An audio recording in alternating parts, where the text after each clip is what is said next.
Well, hello everyone, and welcome to H360 Health Talk. We're here today to talk about one of my favorite shows of the year. We do this every year, and it's about holiday safety tips. And there's so much to talk about and so many things we forget. But today is going to be extra special because I'm joined here at the table with Tyann Sells. Now, most of you usually don't see Tyann because she is on the other side of the camera doing all of our audio and visual work. But I've talked her into sitting down with me today to talk about holiday safety. And Ty, well, welcome to this side of the table. It's good to see you over here. Thanks. It's interesting being over here. You look great. You're a natural. Thanks. I've seen your daily doses, and I love them. I know they get a lot of views. But today we want to talk about holiday safety. Yeah. And we're right around the corner. We've got Thanksgiving coming up. We've got the holiday seasons. And, you know, we really need to be thinking about some of these holiday safety tips. And I'm not just talking about don't drink and drive. We know that, but there's some things we're going to talk about today that we all need to be kind of paying attention to. And I think if you listen to what we're going to talk about, you'll roll into the holiday seasons and roll right out, and you'll start off 2020 in a great way. So, Ty, let's just jump right in. You know, we always hear over the course of the holiday season, fires, right? And whether they're fires from decorations or, you know, the crazy aunt in the family decides she's going to cook the turkey and leaves it in the oven a bit too long and causes a fire. We always talk about holiday fires, and I want to just kind of go through a couple of stats with you to kick us off. I found one here. It says U.S. fire departments respond to an estimated average of 780 home structure fires per year that begin with decorations, and we're excluding Christmas trees from there. So decorations, it's a lot of fires. Yeah, it is. I would have never thought that number would be so high. Did you? I mean, is that something we always hear about fires during the holiday season? But no, I mean, if you think about it, I'm sure I can't tell you how many times I leave the house and I'm like, oh my God, did I turn the stove off? Did I do this? Did I do that? And I can only imagine, like, if you have a lot of decorations outside and you're rushing out the door to work, or you're out too late and you realize you left them on, like, it can be easy to do. It's an easy mistake. It is an easy mistake. And, you know, our house is one of these. We've gone to an artificial tree, I'm sad to say. Growing up, we always had a live tree in our house to celebrate Christmas, and the aroma of the pine would just be so That's great. My favorite, yeah. Right. Well, several years ago, we went to the artificial tree for convenience, and so we're a big candle family. We love to burn the scented candles, especially during the holiday season. You know, that pumpkin spice as you roll into Thanksgiving. I love candles too. Right. Yep. And I always catch myself, you know, I'll back out of the driveway. Did I blow that candle out? Should I go back in? Same. You know, and here's the sad part about it. And we're talking about holiday safety. Sometimes I say, you know what? I'm just running to get a coffee. It'll be okay. But that one time it's not. It only takes a second, everything. Right? It only takes a second. Well, and they say the number of fatalities during a holiday fire is 70% higher than average.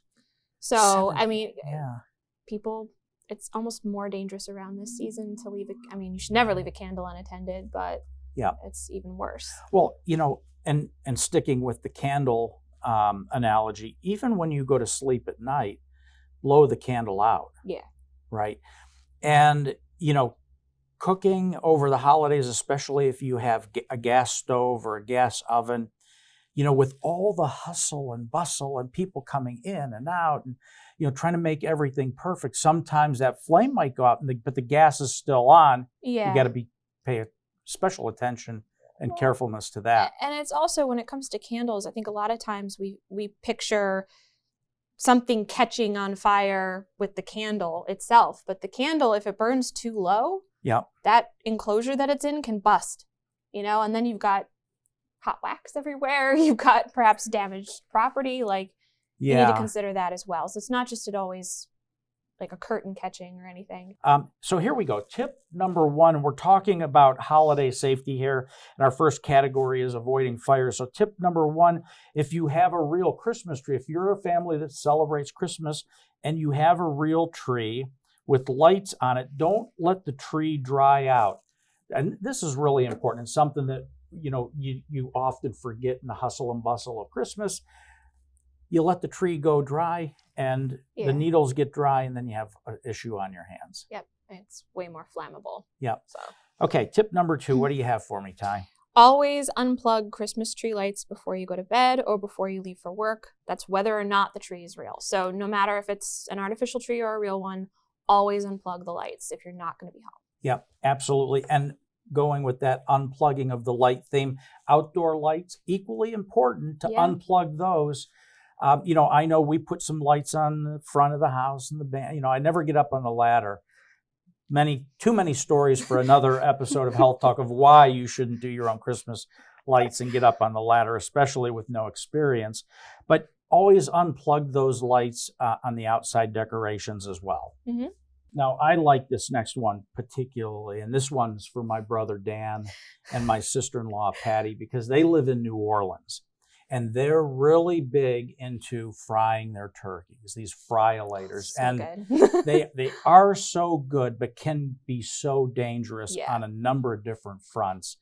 You have to be really, really careful. And a lot of people think that you can just begin boiling that oil, well, if it's peanut oil or whatever you're boiling it in, and put a frozen turkey in that. Disaster, right? Yeah. You got to thaw that turkey out. You never want to put a frozen turkey in there, and you have to be so careful and measuring out the peanut oil, because if you fill that fryer-lator up to the top and you put that turkey in, what do you think is going to happen? Overflows. That it's going to overflow that oil, and that oil will hit that burner. It'll combust. You'll have fire, and as that oil runs, that flame is going to spread. Yeah, and that's why, to be safe, you want to make sure that when you deep fry a turkey, you have the fryer far away from a house, any structures, trees, bushes, things like that. You want to make sure it's in an open place. Yeah, absolutely. And, if you find yourself in the unfortunate circumstance of having a grease fire, whether it's frying a turkey or cooking on your stove, Ty, what's the one thing you never want to do when you have a grease fire? Don't throw water on it. Exactly. Exactly. Don't throw water on it. And just as Ty said about, making sure that fryer-lator is away from the house, be ready. You might want to have a fire extinguisher handy, because things can happen so quick. Yeah, right? They really can. Okay. So enough about avoiding fires. Take those safety tips to heart. I want to move on to a one that you wouldn't think of. If I said to you, Ty, let's talk about holiday safety and tell me the top 3 things that you think people will be interested in, I'm not really sure financial health would be something you would think about pre-holiday season. Maybe post-holiday when the bills come rolling in, right? Yeah. And you realize that you may have overextended yourself. But tell me a little about what we mean when we talk about financial health. Well, personally, I think financial health is important to our physical health. People who have a lot of debt, 29% have more anxiety because of that debt. And I think it also, little choices like when you're trying to pinch pennies, spending the extra $3 on organic versus, whatever else, it can be a struggle for folks. And around this time of year, I think we get wrapped up in the idea of gift giving and giving the biggest and the best gift. But it's not about that. And I think it's important to take into the holiday season the understanding that people want to feel appreciated. They want to feel seen. And it doesn't take much to do that. So you shouldn't pressure yourself to get the most expensive thing or anything like that. Just focus, sometimes a handmade gift, something like that.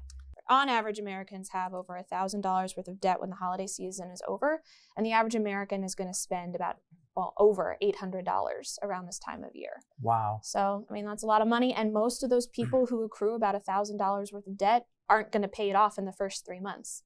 That's a long time going into 2020 to be paying off for a choice during the holiday season. It really is.